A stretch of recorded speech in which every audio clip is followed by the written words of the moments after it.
You, John Fitzgerald Kennedy, do solemnly swear I, John Fitzgerald Kennedy, do solemnly swear that you will faithfully execute the office of President of the United States that I will faithfully execute the office of President of the United States and will, to the best of your ability, and will, to the best of my ability, preserve, protect, and defend the Constitution of the United States. preserve, protect, and defend the Constitution of the United States. So help you God. So help me God.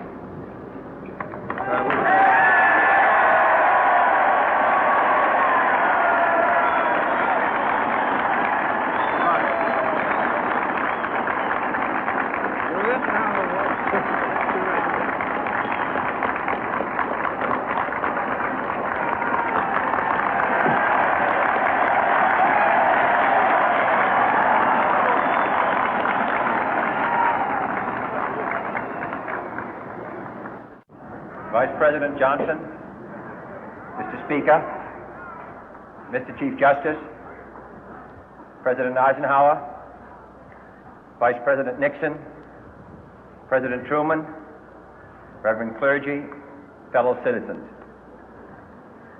We observe today not a victory of party, but a celebration of freedom, symbolizing an end as well as a beginning, signifying renewal as well as change. For I have sworn before you and Almighty God the same solemn oath our forebears prescribed nearly a century and 3/4 ago. The world is very different now, for man holds in his mortal hands the power to abolish all forms of human poverty and all forms of human life. And yet the same revolutionary beliefs for which our forebears fought are still at issue around the globe. The belief that the rights of man come not from the generosity of the state, but from the hand of God. We dare not forget today that we are the heirs of that first revolution. Let the word go forth from this time and place to friend and foe alike that the torch has been passed to a new generation of Americans born in this century, tempered by war, disciplined by a hard and bitter peace, proud of our ancient heritage, and unwilling to witness or permit the slow undoing of those human rights to which this nation has always been committed and to which we are committed today at home and around the world.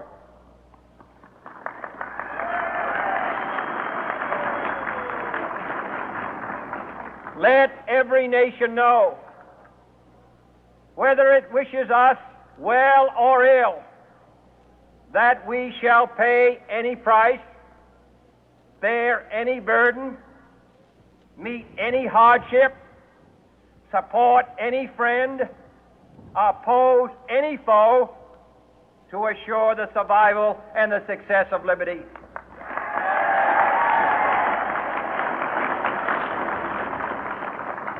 This much we pledge and more. To those old allies whose cultural and spiritual origins we share, we pledge the loyalty of faithful friends.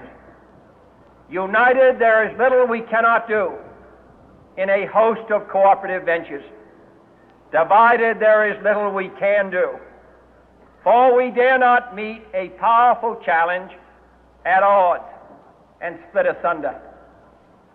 To those new states whom we welcome to the ranks of the free, we pledge our word that one form of colonial control shall not have passed away, merely to be replaced by a far more iron tyranny.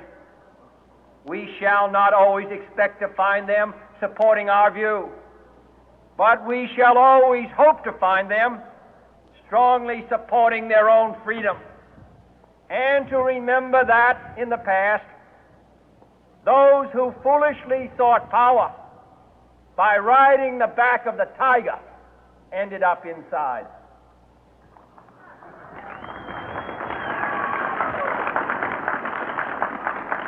To those people in the huts and villages of half the globe struggling to break the bonds of mass misery, we pledge our best efforts to help them help themselves for whatever period is required, not because the communists may be doing it, not because we seek their votes, but because it is right.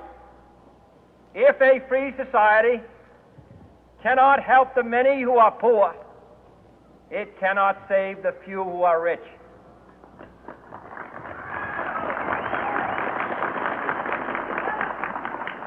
To our sister republics south of our border, we offer a special pledge to convert our good words into good deeds, in a new alliance for progress, to assist free men and free governments in casting off the chains of poverty. But this peaceful revolution of hope cannot become the prey of hostile powers. Let all our neighbors know that we shall join with them to oppose aggression or subversion anywhere in the Americas. And let every other power know that this hemisphere intends to remain the master of its own house.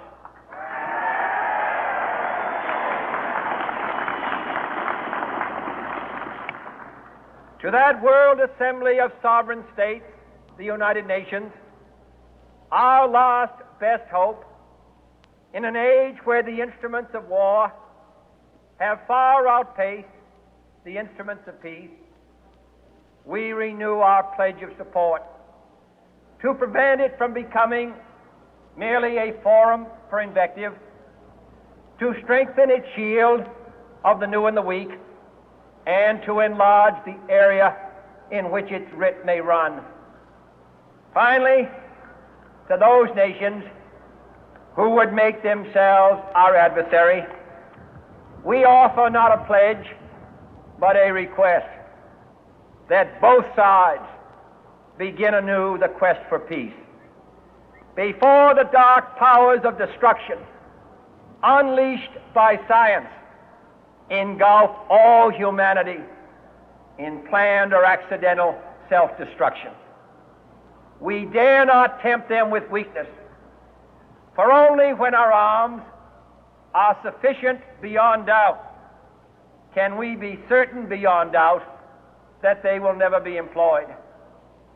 But neither can two great and powerful groups of nations take comfort from our present course, both sides overburdened by the cost of modern weapons, both rightly alarmed by the steady spread of the deadly atom, yet both racing to alter that uncertain balance of terror that stays the hand of mankind's final war. So let us begin anew, remembering on both sides that civility is not a sign of weakness, and sincerity is always subject to proof. Let us never negotiate out of fear, but let us never fear to negotiate.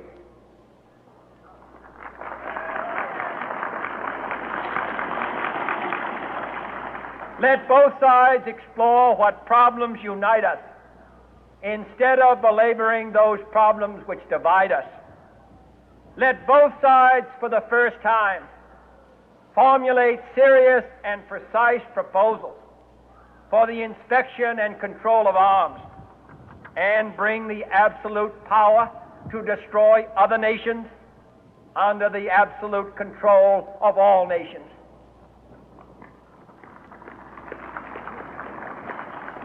Let both sides seek to invoke the wonders of science instead of its terrors. Together, let us explore the stars, conquer the deserts, eradicate disease, tap the ocean depth, and encourage the arts and commerce. Let both sides unite to heed in all corners of the earth the command of Isaiah to undo the heavy burden and let the oppressed go free. And if a beachhead of cooperation may push back the jungle of suspicion, let both sides join in creating a new endeavor, not a new balance of power, but a new world of law, where the strong are just and the weak secure and the peace preserved. All this will not be finished in the first 100 days, nor will it be finished in the first 1,000 days, nor in the life of this administration, nor even perhaps in our lifetime on this planet. But let us begin.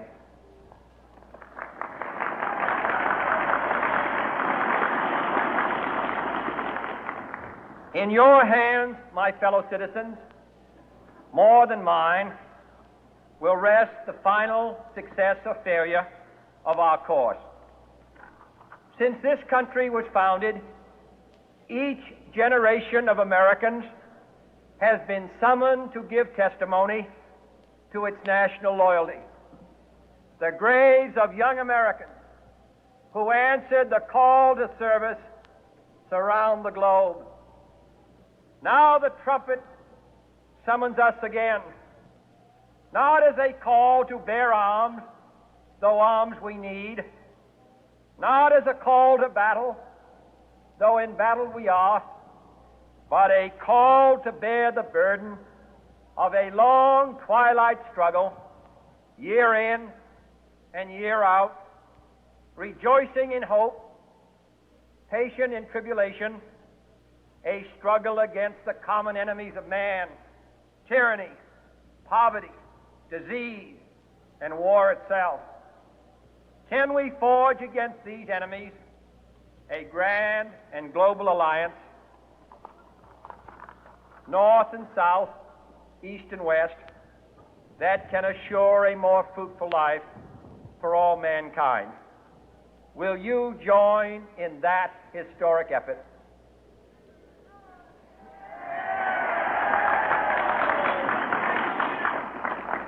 In the long history of the world, only a few generations have been granted the role of defending freedom in its hour of maximum danger.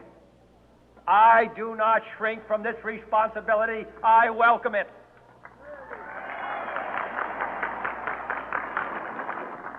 I do not believe that any of us would exchange places with any other people or any other generation